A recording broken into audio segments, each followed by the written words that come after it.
Bismillahirrahmanirrahim. Wa bihi nasta'in wal 'aqibatu lil muttaqin.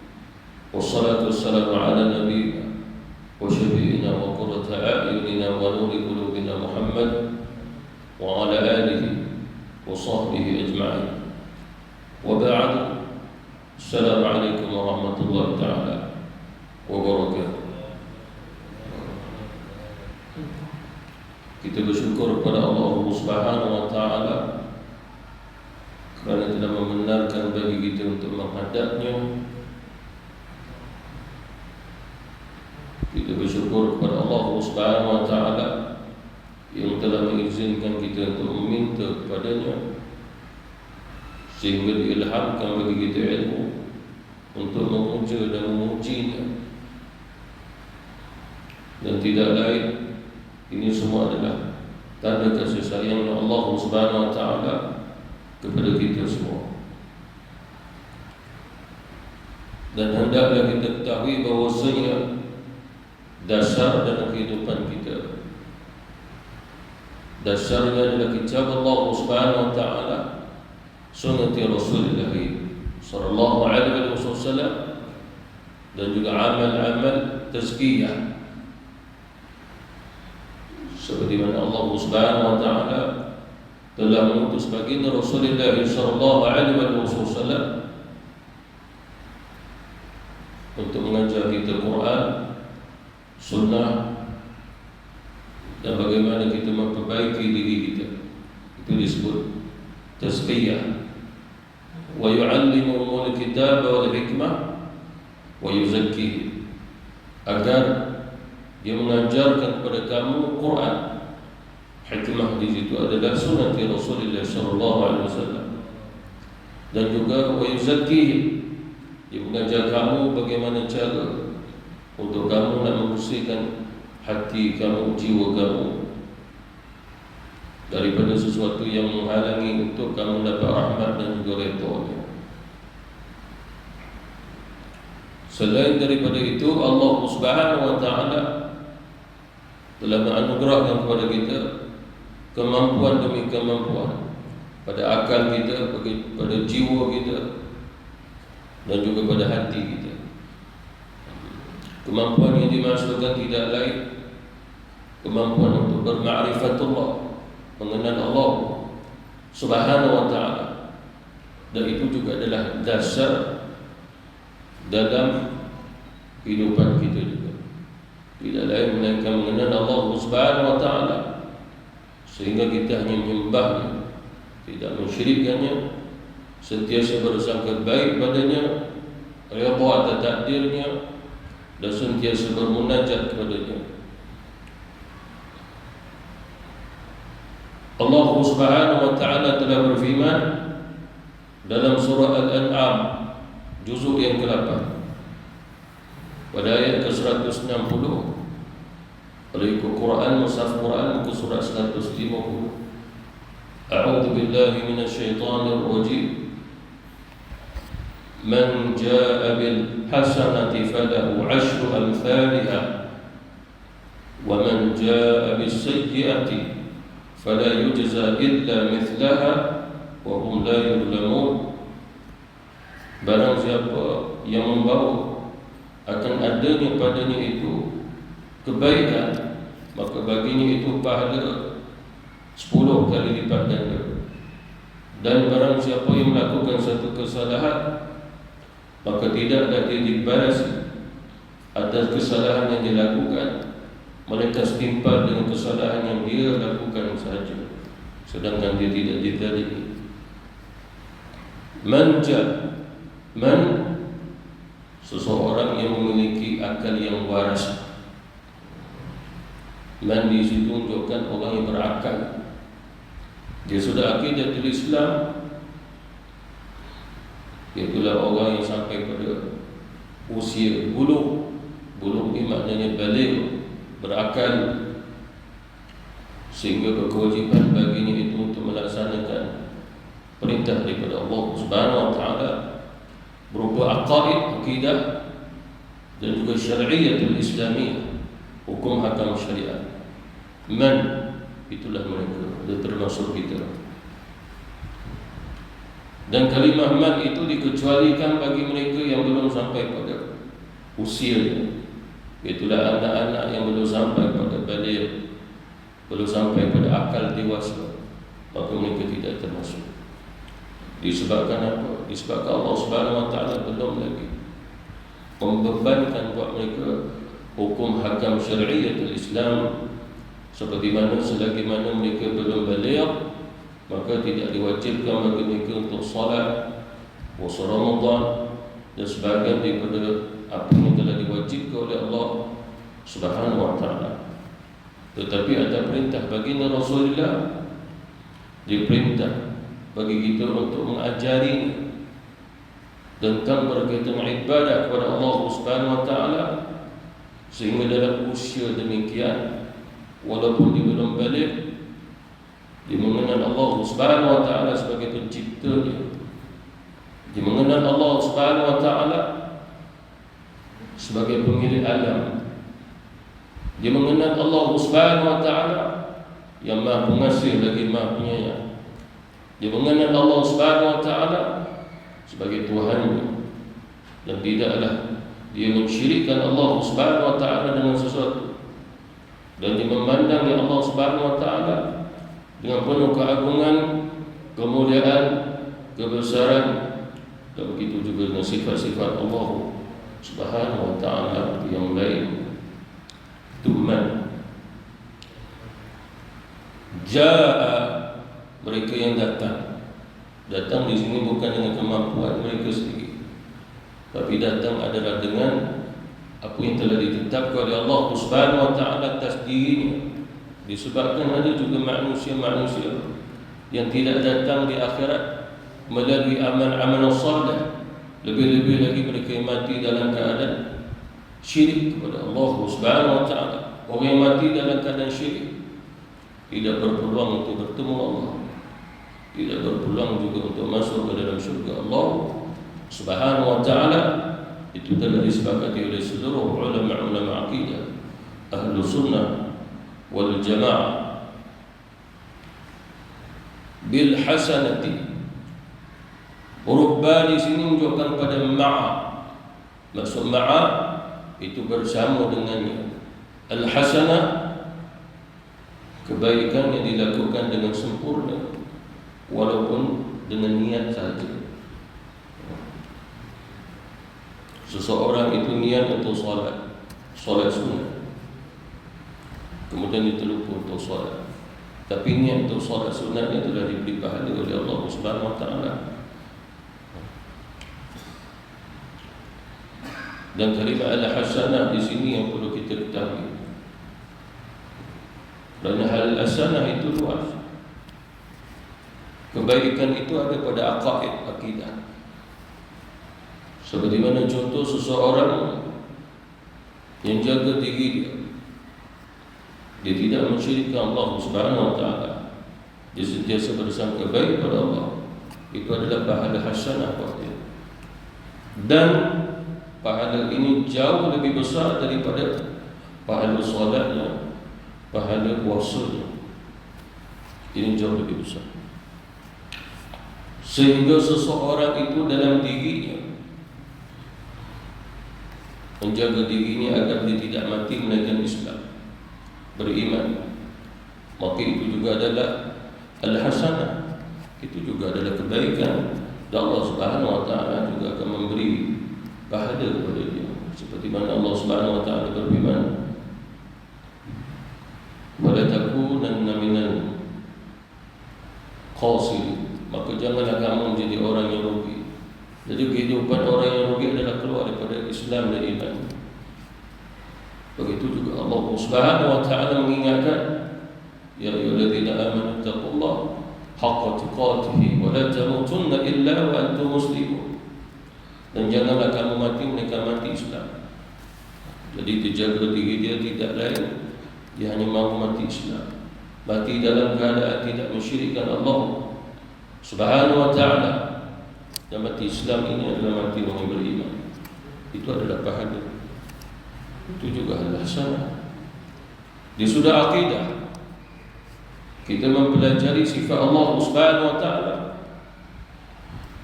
mempelajari ma'rifatullah. Allah Subhanahu wa taala wujud, qidam, baqa, mukhalafatul hawadith, mukhalafatul hawadithi, qiyamuhu bi nafsi, dan beberapa lagi sebab wajib pada Allah Subhanahu wa taala. Mempelajarinya itu juga adalah pahala yang agung, yang besar daripada Allah Subhanahu wa taala. Makrifat terbesar, pahala yang sangat-sangat besar, sehingga pahala itu hanya dapat dihitung oleh Allah yang Maha memberinya. Tidak ada siapa yang dapat menghitung pahala pengkhususan orang yang berma'rifatullah Subhanahu wa taala. Apabila kita mempelajari aqidatul Islam, sifat pada zatnya, dikaitkan dengan zatnya, sifatnya, nama-namanya, af'al, pada perbuatannya, itu pada peringkat ma'rifatullah, mengenal Allah Subhanahu wa taala melalui 4 peringkat ini. Kita mempelajarinya walaupun secara ijmali, ringkasan yang mudah-mudah, sehingga apa yang kita pelajari sampai kepada kita, sehingga kita tidak menjelma ke Allah Subhanahu wa taala dengan satu jemaah, tidak membayangkan Allah Subhanahu wa taala dengan satu bayangan, tidak menggambar-gambarkannya, merupa-rupakannya. Barang siapa yang berjaya melakukan demikian, itulah setinggi-tinggi ma'rifatullah. Itulah setinggi-tinggi ma'rifatullah. Dia menghadap Allah Subhanahu wa taala dalam keadaan dia tidak merupa bentuk ke Allah, kerana Allah Subhanahu wa taala wujud, tidak ada kaitan dengan rupa bentuk. Dia tidak menggambar ke Allah Subhanahu wa taala. Itulah maksud setinggi-tinggi ma'rifah. Tak kala mana seseorang menghadap Allah Subhanahu wa taala, itu paling tinggi ma'rifatnya. Dan inilah pahala yang terbesar daripada banyak-banyak amalan soleh. Disebabkan apa? Bil hasanah di sini rubba ada 3 maksud. Selain yang disebut ma'a di situ bersama, ada juga maksud yang lain, yakni bil sababah, sababah yang bersebab. Maksudnya adalah kebaikan itu tidak dikira sebagai kebaikan sehingga sah dulu iman dia. Jadi bahannya adalah bab sebab. Oleh kerana itulah barang siapa di antara manusia yang musyrik Allah, dia tidak beriman, lalu kebaikan yang dilakukan Allah Subhanahu wa taala tak memberi pahala buat dia. Bagi situ sababah, bersebab. Dan ini juga adalah dasar dalam Islam. Kerana apa? Sekiranya kalau orang yang tidak beriman kepada Allah beramal dengan amalan yang sama seperti mana yang kita lakukan, dia juga mendapat pahala. Lalu ini menunjukkan bahawasanya iman dan kekufuran itu sama. Iman dan kufur itu jadi sama kalau sekiranya orang yang syirik kepada Allah, yang tidak beriman kepada Allah, buat satu amal yang seperti mana kita amal amalan yang baik, dia pun dapat pahala. Maka ini menunjukkan kekufuran keimanan itu sama.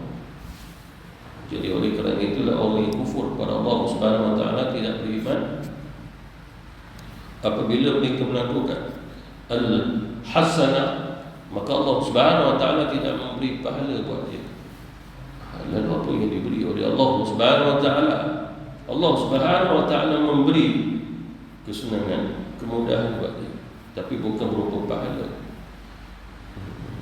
Seperti mana dibagi Rasulullah sallallahu alaihi wasallam. Ya Rasulullah, seorang Islam apabila beramal soleh, dia mendapat pahala atas amal itu. Mengapa disebut amal yang soleh? Sebab al-hasanah juga disebut oleh Rasul as-salihah. As-salihah. Wa basyiril ladzina amanu wa 'amilus shalihat. As-salihat. Banyak ayat yang lain yang disebut oleh Allah Subhanahu Wa Taala dengan as-salihah. Seperti mana mimpi. Satu hadis Rasulullah SAW sebut ru'yatul hasanah. Ru'yatul hasanah, mimpi yang baik. Dalam hadis yang lain Rasulullah menyebut ru'yatul salihah. Jadi al-hasanah, as-salihah, walaupun berbeza kalimah, makna yang sama. Jadi maksudnya adalah bil hasanah adalah bis salihah. Tetapi ta di sini bukan menunjukkan pada isim muannas dan marbutah. Walaupun sebagian kalimat untuk orang perempuan, jenis perempuan, mesti di ujungnya itu ta marbutah. Seperti mana contoh orang laki-laki, orang yang saleh, orang perempuan salihah. Laki-laki hamid, perempuan hamidah. Sebahagiannya ya, tetapi dalam kitab Allah Subhanahu Wa Taala, sebab adanya balaghah, ilmu bayan, ilmu badi', beberapa ilmu disebut ilmu sastra Arab. Huruf ta di sini bukan menunjukkan pada isim muannas untuk perempuan, tapi menunjukkan pada isim mubalaghah. Balaghah menunjukkan untuk melebihkan makna, melebihkan makna, lalu diletaknya ta marbutah. Oleh kerana itu bagi laki-laki yang beramal, kita pun sebut amalan salihah, ada ta marbutah. Mengapa? Kerana amalan itu lengkap, sempurna. Jadi sudah Arabiah, bahasa Arab. Isim mubalaghah. Seperti mana contoh yang mudah, dia seorang alim. Kalau dia seorang perempuan yang alim, alimah. Cuma kalau sekiranya sangat alim, al-alamah. Tapi untuk laki dan perempuan, al-alamah. Itu. Apa maksudnya di sini? Bil hasanah ini ayat ini juga untuk laki dan perempuan. Bukan dikhususkan untuk orang laki-laki saja. Jadi amalan salihah untuk laki-laki dan perempuan. Itu disebut bahasa Arab. Itu bahasa Quran perlu kemampuan pengetahuan bahasa Arab yang dalam dan tinggi. Lalu Rasulullah SAW ditanya, bagaimana pula amalan bagi orang yang kafir, ya Rasul? Dia membantu secara logik. Sesuatu yang baik dipandang baik atau akal dan diterima pada masyarakat, lalu Rasulullah kata itu kebaikan. Sehingga dia sudah qawaid fiqhiyah juga mengajar, bila satu amalan yang baik, walaupun Nabi tidak buat, sahabat tidak buat, tabi'in tidak buat, tabi'in juga tidak buat, tetapi dipandang masyarakat sebagai amalan yang baik, maka boleh menjadi hukum. Boleh menjadi hukum. Seperti mana contoh, salah satu amalan yang baik kita sekarang ni, kita bulan Rabiul Awal, bulan yang kelahiran Rasulullah SAW, mengingatkan Walaupun Allah Subhanahu wa taala tidak perintah kita untuk mengingati lahirnya Nabi pada Rabiul Awal daripada Quran, termasuk juga sunnah Rasulullah sallallahu alaihi wasallam. Tidak ada perintah daripada kedua sumber ini, tetapi dia sudah logik. Keumuman kitab Allah Subhanahu wa taala mengajar kita. Quran memberi peringatan, hadis Nabi juga memberi peringatan. Namun tazkirah, inna hadhihi tazkirah. Apa maksudnya? Kehidupan Rasulullah menjadi peringatan buat kita. Bahkan Allah Subhanahu wa taala pernah bersumpah, demi umurmu ya Muhammad. Bila seseorang itu dikira dia sebagai orang yang dikira umurnya sejak mula dia lahir. Lalu Allah Subhanahu wa taala bersumpah kepada Rasulullah sallallahu alaihi wasallam, demi umurmu Muhammad, daripada usia Nabi lahir. Nabi mengingatinya. Lahirnya 12 Rabiul Awal. Nabi memberitahu kepada kita. Lalu Allah Subhanahu wa taala mengingatkan kita melalui sumpah tadi. Ini nama qiyas. Lalu kita pun memberi sama-sama ingat, ini adalah bulan kelahiran Rasulullah Rabiul Awal. Berapa Rabiul Awal? 12 Rabiul Awal. Hari apa? Hari Isnin. Ini semua adalah Al-Hasanah. Al-Hasanah. Cuma di sudut pahalanya kita serah kepada Allah Subhanahu wa taala. Lalu dijawab oleh Rasul, kebaikan yang dilakukan oleh orang kafir dibalasi oleh Allah di atas dunia lagi. Bagaimana Allah Subhanahu wa taala membalasi kebaikan itu? Allah Subhanahu wa taala memudahkan urusan hidup dia di dunia ini. Tetapi dia tidak akan mendapat kebaikan, dia tidak akan mendapat kesenangan kehidupan di akhirat. Sehingga kata Rasulullah, sehinggalah dimudahkan oleh Allah suatu dia sakaratul maut. Mengapa agaknya? Kerana kebaikan bagi orang yang beriman, dia tidak ada keikhlasan untuk mengamalkannya. Kerana keikhlasan ditujukan kepada Allah, dia tidak menyembah Allah Subhanahu wa taala. Kebaikannya di sudut insaniah, sifat kemanusiaan. Lalu Allah Subhanahu wa taala membalasi kebaikan itu untuk dia. Allah mudahkan kehidupan dia. Allah mudahkan apa yang disentuh. Kalau itu kita rosak, hantar ke bengkel Melayu, sentuh sini, tak siap-siap dah 2 minggu.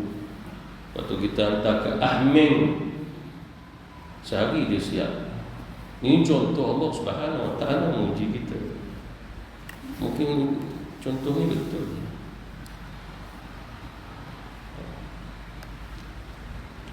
Banyak contoh-contoh yang lain. Kita nak buat surau pun kadang nak minta orang lain, tak jadi je. Baru 2 minggu dah rosak. Panggil Ahmeng. Itu pakai yang dia buat 2 tahun. Lebih murah pula. Allah Subhanahu wa taala menguji kita. Tangan-tangan dia. Sebab itu yang diatur oleh Allah Subhanahu wa taala. Insaniah, sifat insan. Seperti mana cerita pada Abu Lahab. Abu Lahab, dia pun ada sifat insan. Lahirnya Rasulullah SAW, gembiranya dia. Lalu dia sembelih 100 ekor unta kerana rasa gembira kelahirannya Muhammad bin Abdullah bin Abdul Muttalib. Dia tidak tahu dia adalah Nabi Rasul. Yang dia tahu adalah cucunya pembesar Quraisy, Abdul Muttalib. Dan dia sangat gembira disebabkan pada ketika itu satu-satunya anak saudaranya daripada adiknya Abdullah, itulah Rasulullah SAW. Sebab dia mahu pewaris. Abdullah telah wafat sebelum Rasulullah lahir lagi dalam kandungan Aminah. Dia mempunyai perasaan belas simpati itu semua, sehingga dia memerdekakan seorang daripada hamba perempuannya. Lalu dia kata, aku merdekakan kamu, kamu pergi menjaga Aminah. Siapa orangnya? Abu Lahab. Abu Lahab. Ya Allah Subhanahu wa taala sebut dalam Quran, tabbat yada abi lahab celakalah kedua tangan yang belahan. Seseorang bermimpi dia, wahai Abu Lahab, bagaimana keadaan kamu? Janji Allah Subhanahu wa taala benar. Apa janjinya? Tidak ada kebaikan melainkan kesengsaraan bagi mereka yang tidak beriman kepada Muhammad. Hanya saja Allah Subhanahu wa taala memberi istirahat padaku pada setiap hari Isnin dan memberi minum padaku melalui jariku pada setiap hari Isnin. Mengapa pula? Kerana aku bergembira akan kelahiran Muhammad. Dan hadisnya di Sahih. Bahkan dalamnya Sahih Bukhari juga menyebutnya seperti mana mimpinya Abbas bermimpi Abu Lahab. Itu ada Sahih dalam Sahih Bukhari. Setiap Isnin Allah Subhanahu wa taala istirahatkan aku. Mengapa? Kerana bergembira atas kelahiran Muhammad pada hari Isnin. Ini jawab apa? Ini jawabnya kebaikan Allah Subhanahu wa taala membalasi juga pada dia di akhirat. Selain daripada kebaikan itu dibalasi di atas dunia. Setelahnya Abu Lahab menyembelih 100 ekor unta. Lalu Allah Subhanahu wa taala kembali membalasinya sehingga dia memiliki 1000 ekor unta. Jadi kaya dia. Allah Subhanahu wa taala Maha membalasi atas dunia lagi. Itu kata Rasulullah sallallahu alaihi wasallam. Cuma bil hasanah dalam ayat ini tidak lain bagi orang beriman. Dan bil hasanah di sini juga. Oleh kerana Allah Subhanahu wa taala menyebut falahu asyru amsalha. Satu amalan yang baik dilipat gandakan macam di bawah 10 kali. Mengapa? Kerana dua perkara. Yang pertama kerana imannya dan akidahnya betul. Yang kedua adalah taqwa. Itu yang menyebabkan Allah Subhanahu wa taala membesarkan lagi pahala-pahala ini. Ini disebut sebagai pahala barakah. Berkah. Seperti mana firman Allah Subhanahu wa taala, walau anna ahlal qura amanu wattaqaw lafatahna 'alaihim barakatin minas sama'i.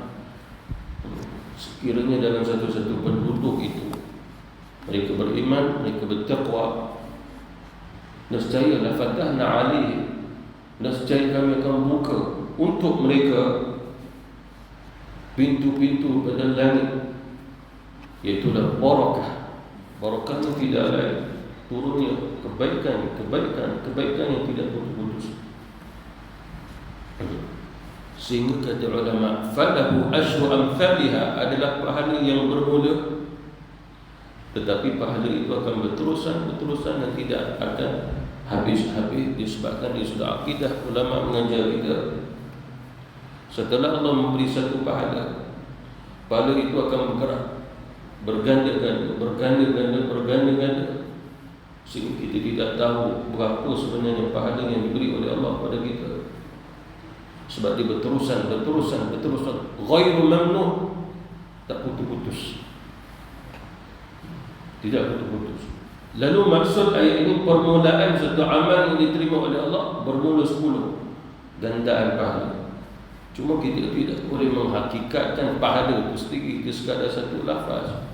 Hakikatnya pahala itu ghaib, kita tidak mengetahui. Cuma kata ulama, pahala di sisi Allah baqa', dikekal. Baqa' ardi, kekal sebab Allah mengekalkannya. Bukan baqa' hakiki. Yang baqa' hakiki adalah Allah Subhanahu wa taala. Lalu didalilkan dengan dalil yang mana? Illa alladhina amanu wa 'amilus shalihat falahum ajrun ghairu mamnun. Kecuali bagi orang beriman beramal saleh. Dia beriman, itu yang saya sampaikan tadi, bil hasanah rubba, menunjukkan syaratnya adalah iman mesti betul, akidah mesti betul. Illa alladhina amanu, lepas dia beramal saleh, falahum ajrun ghairu mamnun, pahalanya berterusan, tak putus.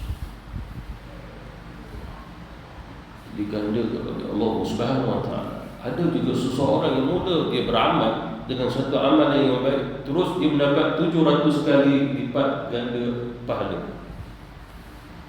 Itu adalah hadis. Dan juga dalam kitab Allah Subhanahu wa taala, "Mathalul ladzina yunfiquna amwalahum fi sabilillah kamathali habbatin anbatat sab'a sanabila fi kulli sunbulatin mi'atu habbah." 100 di darat 700 atas satu pahala infak fi sabilillah. Fi sabilillah. Bila disebut fi sabilillah, kata ulama, ini khusus, bukan umum. Kalau kita duit banyak, kita infak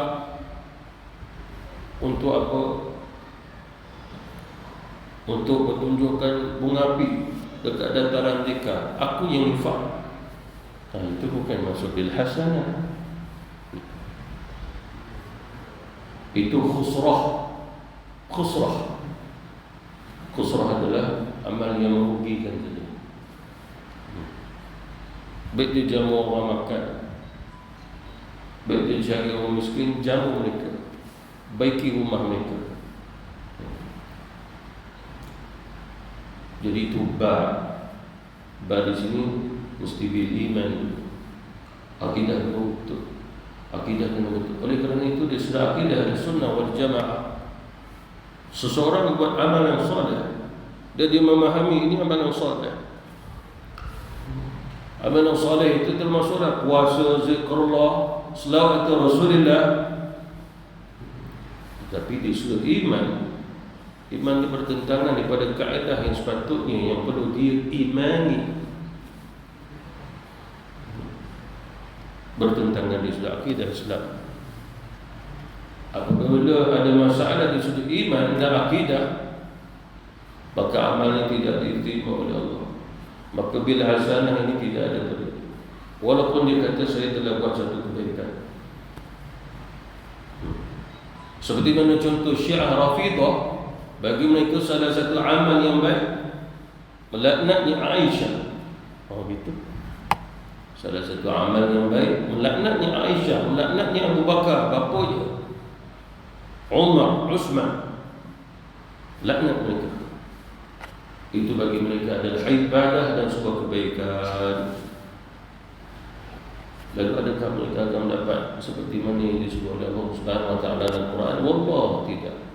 Seperti mana fatwa Imam Malik, barang siapa mengkafirkan sahabat, dia jatuh kafir. Mengapa agaknya? Allah Subhanahu wa taala mengiktiraf mereka itu adalah orang yang bersama Rasulullah, yang disebut sebagai sahabat. Sehingga bukan Rasulullah saja mendapat uswatun hasanah, tapi siapa yang paling hampir mengikutnya Rasul, dia juga uswatun hasanah. Uswatun hasanah adalah seseorang yang tidak sempat untuk bertemu Rasulullah, nak belajar macam mana Rasulullah SAW.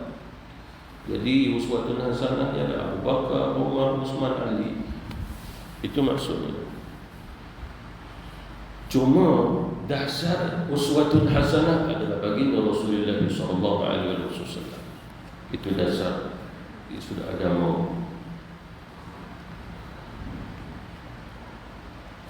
Begitu juga seseorang beramal, dia memahami itu adalah amalan saleh dalam Islam, tetapi dia masih meragui tentang kehebatan Allah Subhanahu wa taala.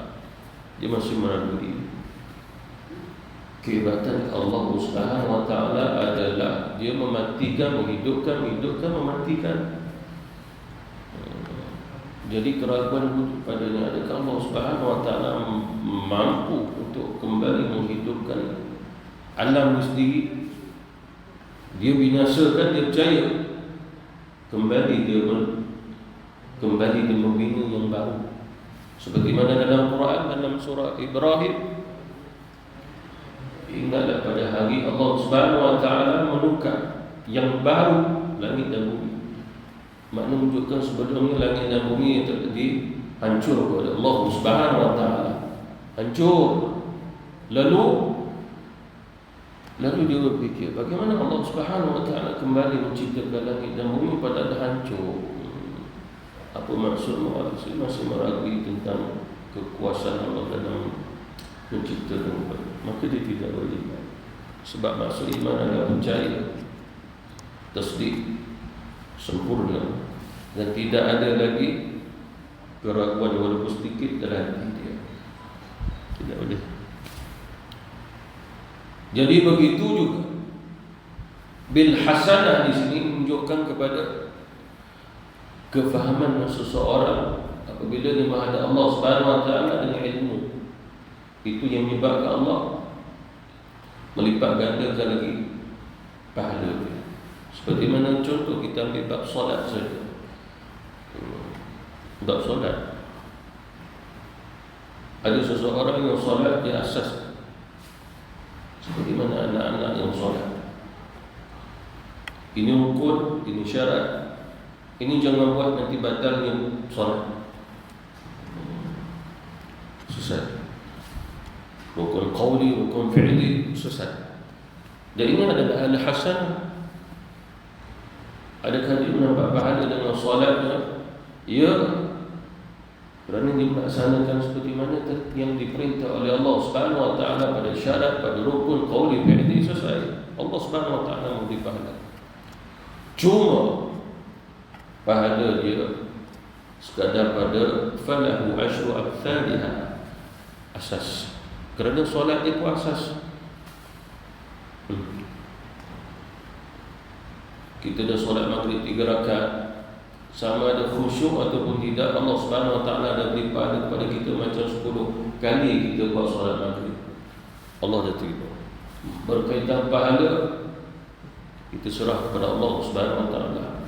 Sebab solat ni untuk Allah Subhanahu wa taala. Kalau bukan untuk Allah, kita tak mau dirikan solat. Kerana Allah, maka kita dirikannya. Maka walaupun tidak khusyuk dalam solat, Allah Subhanahu wa taala tetap beri pahala niat solat untuk dia. Kita ada pahala juga. Walaupun dalam solat kita ada kelalaian, selagi mana kelalaian kita tidak sampai bersalah, dia sudah aqidatul Islam, Allah terima solat itu. Daripada seseorang yang menyibukkan dirinya dalam solat untuk tawajuh kepada Allah Subhanahu wa taala, tapi dengan cara yang salah, dia sudah aqidatul Islam, lebur, dia tidak akan diberi pahala oleh Allah Subhanahu wa taala walaupun dikatakan dia menyibukkan diri dengan Allah Subhanahu wa taala. Tapi dengan jalan yang salah, yang kesalahan dia sudah aqidah, maka Allah Subhanahu wa taala tak memberi apa-apa kepada dia. Bahkan Allah Subhanahu wa taala memurkai dengan wasilah solat juga. Apa maksudnya di sini? Maksudnya apabila seseorang itu solat, dia nak menyibukkan solatnya itu dengan Allah Subhanahu wa taala. Nak sibuk. Tetapi dia membayangkan Allah, melembagakan Allah Subhanahu wa taala dalam satu bayangan, satu lembaga, satu rupa, lalu dia sujud atas rupa itu berhala bukannya Allah Subhanahu wa taala, kata Imam Al-Ghazali. Azan dulu.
والصلاة القائمة على المسجد والدرجة الأعلى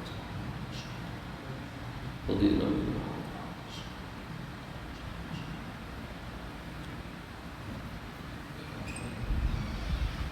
Yang terakhir, man jaa bil hasanati.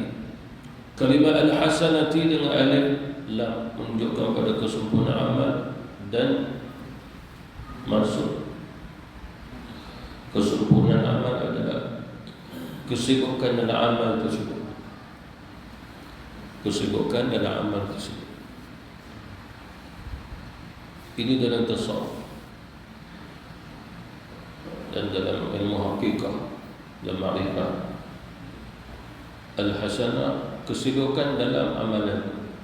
Seperti mana di Rasulullah, Nabi mengajar kita solat sebuah kesibukan. Apa maksud kesibukan? Kamu perlu memenuhi kesempurnaan solat itu dengan kesibukan kepada Allah Subhanahu wa taala. Seperti mana kesibukan kita menguruskan duniawi kita, menguruskan itu, menguruskan ini. Kita memahami itu sebuah kesibukan. Lalu apabila kita salat menghadap Allah, Allahu Akbar, maka itu waktunya kesibukan kita menghadap Allah Subhanahu wa taala. Kesibukan kita dalam terwajjuh kepada Allah Subhanahu wa taala. Jadi kesibukan itu perlu wujud dengan alif lam pada al-hasanah. Itu yang disebut oleh baginda Rasulullah sallallahu alaihi wasallam. Seperti mana dalam tasawuf, mustajabnya doa adalah kerana dibinanya kesibukan kepada Allah Subhanahu wa taala. Ini dalam tasawuf. Kalau tak ada dalam tasawuf, tidak disebut ini. berdasarkan kitab Allah, berdasarkan hadis Rasulullah, hadis kursi. Kesibukan dengan Allah menyebabkan doa mustajab walaupun tak doa. Cuma nak doa tak doa, Allah Subhanahu wa taala mustajabkannya. Tak kala mana para sahabat Rasulullah berjalan dengan Rasul, ada kesempatan tanya Rasul, "Ya Rasulullah, bagaimana cara kami nak menyibukkan diri kami dengan Allah, munajat dengan Allah, berzikrullah?" Sebab Allah Subhanahu wa taala berfirman, "Ya ayyuhallazina amanu dzkurullaha dzikran katsiran." Wahai orang beriman, hendaklah kamu mengingati Allah Subhanahu wa taala dengan sebanyak-banyaknya. Bagaimana ya Rasul? Lalu Allah Subhanahu wa taala turunkan ayat, "Wa idza sa'alaka 'ibadi 'anni fa inni qarib." Wa idza sa'alaka 'ibadi, ibadi itu jamak, dia plural. Dia tak disebut wa idza sa'alaka 'abdi, tapi wa idza sa'alaka 'ibadi, apabila di antara hamba-hambaku bertanya tentang aku, jawab ya Muhammad, wa idza sa'alaka 'ibadi 'anni, tentang aku, tentang bagaimana cara nak menyibukkan dengan aku. Yang pertama Allah Subhanahu wa taala mengajar, kena rasai, fa ini qarib, aku hampir dengan dia. Dia kena rasai itu dulu. Mana kesibukan itu pintu permulaan, dia perlu merasai aku hampir dengan dia. Bukan dengan jarak, tapi masuk hampir di situ. Dia maha melihat, dia maha mengetahui, dia maha mendengar. Merasai. Fa ini qarib. Jawab itu dulu. Ini yang sebut tafsiran yang sudah tersawar. Maka sibukkan dulu merasai aku hampir dengan dia. Sibukkan itu dulu. Idza sa'alaka 'ibadi 'anni fa inni qarib ujibu da'watad da'i idza da'an. Tak kala mana suatu dia sibuk dengan aku, menyebabkan dia mahu memohon sesuatu kepadaku, dia mahu memohon sesuatu kepadaku. Akan tetapi permohonannya itu tenggelam kerana asyik mengingatiku, asyik sibuk mengingatiku. Fa inni qarib, dia merasa itu hamba tadi. Akan tetapi aku memustajabkan juga permohonannya, walaupun dah tenggelam, dia tak mohon kepadaku. Itu maksud dia sudah tasawuf. Ujibu da'watad da'i idza da'an falyastajibu wal yu'minu bi la'allahum yarshudun. Apabila kamu mengetahui perkara ini, sahut seruanku untuk sibukkan diri, beriman, jaga akidah, kamu akan dapat tunjuk, sehingga aku akan memustajabkan segala permohonan kamu yang duduk dalam hati.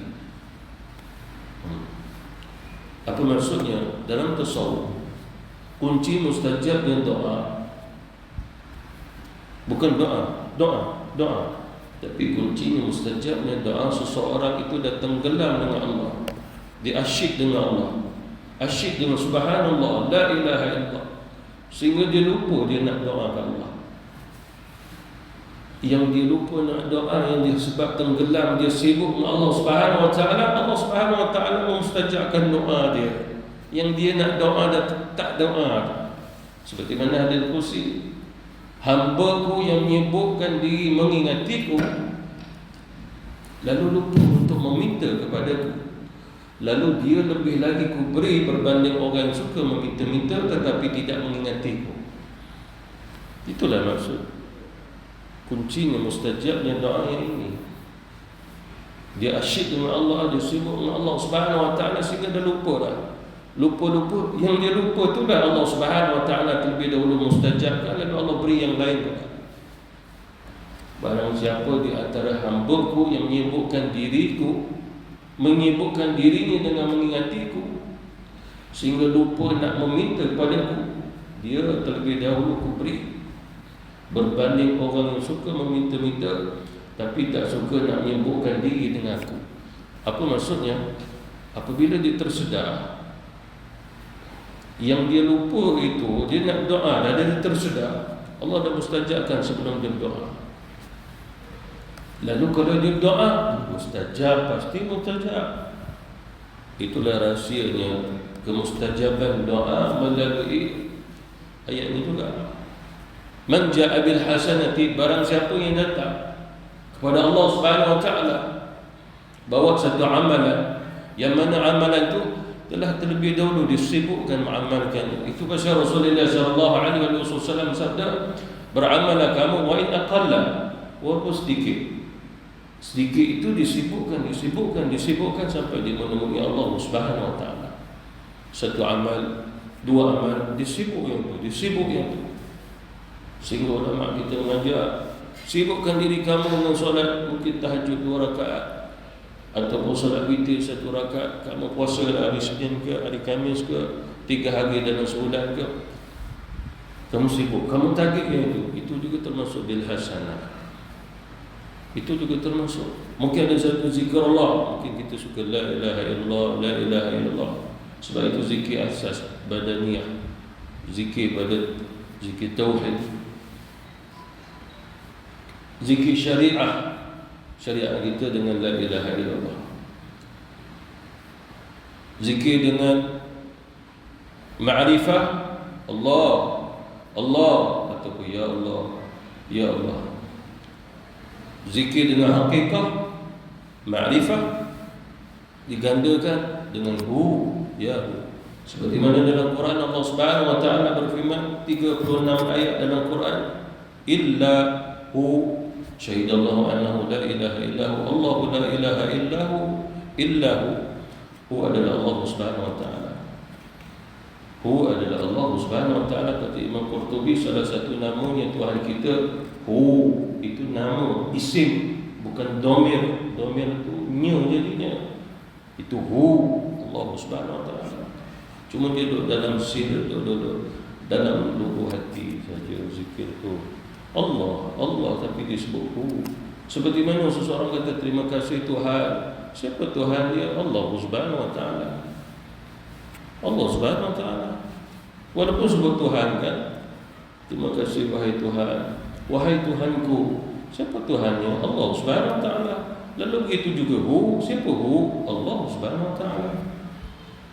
Disibukkan dengan zikir-zikir tadi, lalu dia pun lupa nak doa itu, nak doa ini. Yang dia lupa tu Allah mustajabkan.